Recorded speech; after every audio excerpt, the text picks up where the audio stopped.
All right, you sick fucks. You ready for this?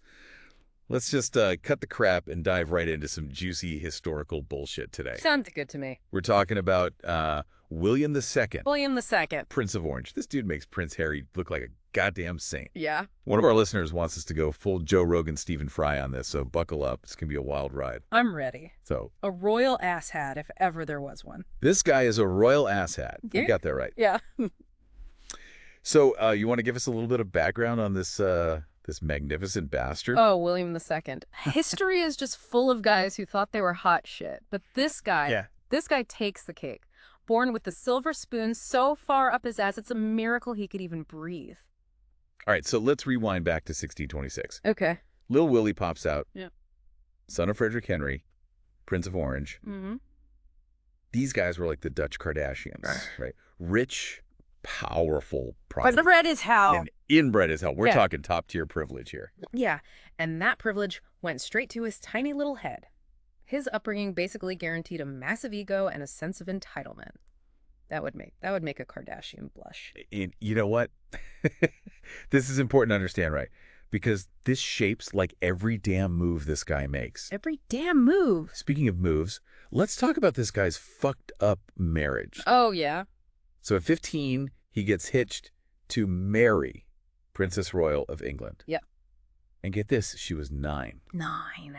9. Ah. I mean, what the actual fuck? Yeah, even for the 17th century, that's pretty messed up. Yeah. But you gotta remember, like, royal marriages back then, it was all about politics, not love. It was basically a power move, Yeah.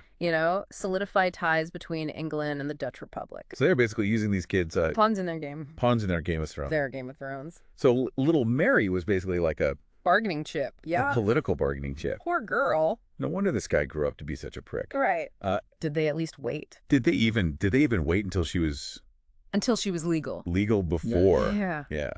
Before doing the deed. Technically, I guess. The marriage wasn't, like, official until she was 12, but Still creepy as hell. still,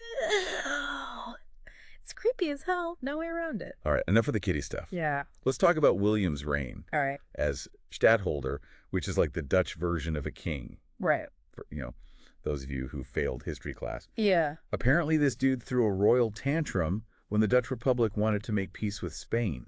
What's the deal with that? Okay, so it's 1648. The 80 Years' War is winding down. Mm, Everyone is exhausted, ready to sign this peace treaty with Spain. right. This is the Treaty of Münster. Mhm. And it's a big deal because it officially recognizes the Netherlands as an independent country. So you'd think everyone would be stoked. Right. Sounds like a reason to crack open a few beers. Exactly. So what was Willie's problem? William. He was pissed. And not because he loved war or anything. It's because peace meant less power for him. Oh, okay. The treaty meant downsizing the army, which meant fewer soldiers under his command. And dude was a control freak. Typical power-hungry asshat. Yeah, totally. Couldn't stand the thought of losing even like a little bit of control. What a fragile ego. Oh, yeah. And unlike the regents, who were like the sensible grown-ups in the room, Right. William was all about expanding his own territory and influence. He wanted to be a mini monarch, basically. And the peace treaty Oh, wow. totally screwed with his Napoleonic complex. So the treaty gets signed. Willie's throwing his toys out of the pram. What does this whiny little bitch do next? He goes full-on dictator mode and tries to stage a coup. Oh, no. This is where it gets really interesting. He decides to seize Amsterdam by force in 1650. I mean, talk about balls. Hold my beer moment right there. For sure. What was his game plan? Like, send in the clowns. Well, on paper, the plan wasn't completely idiotic. Amsterdam was the key to controlling the whole republic. Right. He figured a show of force would just scare the regents into submission. So did this master plan work? Oh, God, no. I mean, did Amsterdam fall and Willie declare himself like the Emperor of the Netherlands? Not even close.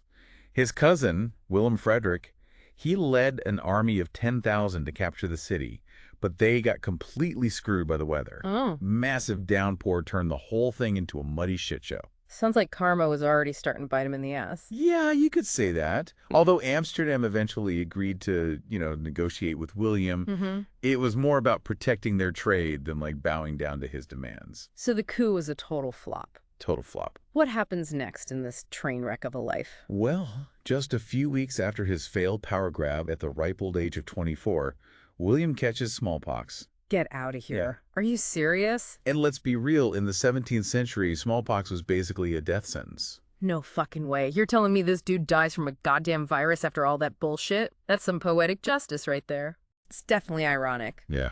He dies on November 6, 1650. Just days after his son, also named William, is born. Oh, no. Talk about bad timing. Talk about bad timing. And his death kicks off what's called the first stadtholderless period. The first stadtholderless period. Yeah. So what is that? The Dutch Republic was running without a king. Yeah, basically, for a while there. So all that scheming, all that drama, Yep. all for nothing. All for nothing. It's almost hilarious. Wait, so his son is also named William? This is getting confusing. I know, right? History loves to repeat itself. Okay. But while William II was a total fuck-up, he inadvertently paved the way for his son, William III, to become one of the most important figures in European history. Hold on. Are you telling me William III didn't just inherit his dad's bad luck? He actually, made something of himself. Oh, yeah. All right. You magnificent bastards. Yeah. We're going to take a quick piss break here. All right. But don't go anywhere. We'll be right back to unpack this whole William III saga. Okay. Stay tuned. Looking forward to it. Are you degenerates?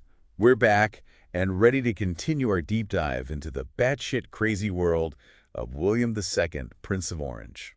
It's a wild one. Before we had to take a piss break, you were teasing us with the tale of his son, William III, who apparently didn't turn out to be a total fuck-up like his dear old dad. Yeah, William III, he's a different beast altogether. Remember, this kid was born just days before his dad kicked the bucket from smallpox. Talk about entering the world with some baggage. Yeah, Daddy Dearest really fucked that one up. But you said something about a stadtholderless period.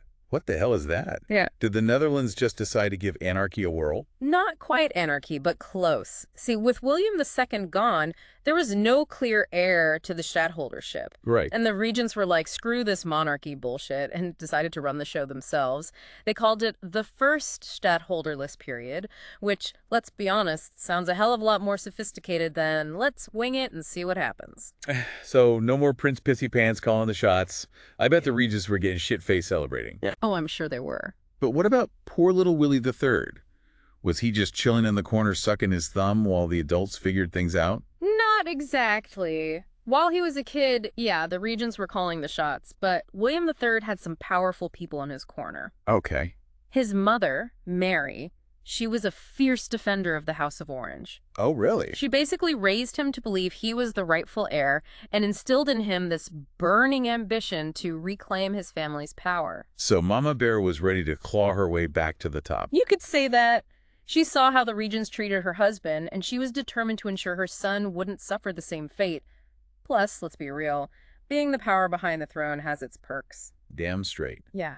So how did William III finally manage to wrestle back control?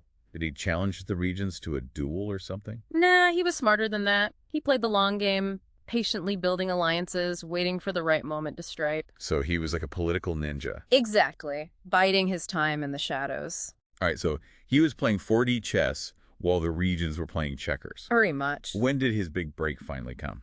The year was 1672. A year that went down in Dutch history as the Year of Disaster. Year of Disaster? Oh, gee. Imagine this. England, France, and several German states all decided to gang up on the Netherlands at the same time. Holy shit. Talk about a bad hair day. What the hell was going on? Did the Dutch piss off everyone in Europe at once? Well, the Dutch were kicking ass economically, and that tends to breed jealousy. Plus, there were some religious and political tensions simmering beneath the surface. Right. It was a recipe for disaster. So I bet this year of disaster thing worked out pretty well for William III. You bet your ass it did. With the Netherlands on the verge of collapse, the people were desperate for a strong leader, someone who could kick some ass and take names. Enter William III, stage left, ready to save the day. Exactly. Suddenly, this young, ambitious prince was looking pretty damn good to the regents. Oh, wow. The same guys who had sidelined his father were now begging him to take charge. Talk about a sweet taste of revenge. So at what age did he become the big cheese? At just 22 years old, William III became stadtholder of Holland, Zeeland, Utrecht, Gelderland, and Overijssel. Damn, from zero to hero in a hot minute. This is some Game of Thrones level shit right here. But wait, wasn't there something about him becoming King of England too? Did he just, conquer England in his spare time? Hold your horses. We're getting there. Remember, his mom was the daughter of King Charles I of England. Right. That connection is going to catapult him onto an even bigger stage. Oh, shit. This is about to get juicy. All right, you beautiful bastards. I think we need another beer break to prepare ourselves for this next chapter. We'll be back in a flash to spill the tea on how this Dutch dude ended up ruling England. Don't go anywhere. Howda. All right, you drunken bastards, let's get back to this wild-ass story. Before those beers, the expert was dropping hints about William III becoming King of England. So how did this Dutch dude end up wearing the English crown? Spill the beans. Well, it's a tale of family drama, religious paranoia, and a dash of good old-fashioned opportunism. Remember, William III's mother was the daughter of King Charles I of England, you know, the guy who got his head chopped off by Parliament. Yeah, good old Charlie. Not exactly the sharpest tool in the shed. So Charles I gets the axe. What happens to England? Did they just ditch the whole monarchy thing and become a republic of beer-swilling peasants? Nah, they weren't quite ready to give up on the whole king thing. Charles I's son, Charles II, eventually takes the throne after a whole lot of political turmoil. But even his reign was a bit shaky, especially when it came to religion. See, Charles II was Catholic, and that didn't sit well with a lot of people in England. Yeah, religion and politics. Always a recipe for disaster. So what's our boy William III doing during all this? Was he plotting his revenge for dear old granddad? He was playing the long game, as usual. In 1677, he marries his first cousin, Mary, the daughter of James II, who was Charles II's brother and heir to the throne. Another strategic marriage, no love lost there. So another loveless arranged marriage in the House of Orange. Shocking, I tell you. But I'm guessing this Mary was at least a little bit older than 9 years old, right? Yeah, she was of age this time. But this marriage put William III right in the middle of England's religious shitstorm, which was about to reach a full-blown eruption. Okay, give us the dirty details. Lay it on us. All right, so James II becomes King of England in 1685. And just like his brother, he's hardcore Catholic. But James II was on a whole other level. He starts appointing Catholics to all the important government positions and basically doing everything he can to make Catholicism the main religion in England. Talk about a dick move. The dude was practically begging for a revolution. Didn't anyone remind him how his dad ended up? Apparently not. So what's William III's reaction to all this? Was he pissed? At first, William tried to stay out of it. He was busy running the Netherlands, remember? But as James II got more and more aggressive with his pro-Catholic bullshit, the English Parliament started freaking out. They were convinced he was trying to turn England into a Catholic dictatorship. Yeah, I can see how that would ruffle some feathers. So they sent out an SOS to William III, the Protestant knight in shining armor. You got it. In 1688, a group of English nobles and politicians basically send William III a secret message. It's like, hey, want to come over and overthrow your uncle? We're not big fans of his whole dictator vibe. Holy shit, that's cold-blooded. So William's just like, hold my stroopwafels, I'm off to invade England. Well, he was ambitious, no doubt, but he also saw this as a chance to protect Protestantism in England and become king himself. 2 birds, 1 stone. Smart move. So did he just roll into England with his army and take over? Was it that easy? It was surprisingly easy. In November 1688, William III lands in England with his Dutch army, and James II, facing a whole lot of pissed-off Englishmen and desertions from his own army, basically hightails it to France. No epic battles. Yeah. No bloodbath. Just a quick regime change and a one-way ticket out of England for James II. That's almost disappointing. Well, it wasn't entirely bloodless. This event, known as the Glorious Revolution, did lead to some fighting later on, but the initial takeover was pretty smooth. In 1689, William III and Mary II are crowned joint monarchs of England, Scotland, and Ireland. From stadtholder to king, this dude was on a roll. What happened to James II? Did he just retire to a beach in the south of France and drink wine all day? Nah, James II wasn't ready to throw in the towel. Yeah. He tried to reclaim his throne by launching an invasion of Ireland in 1689.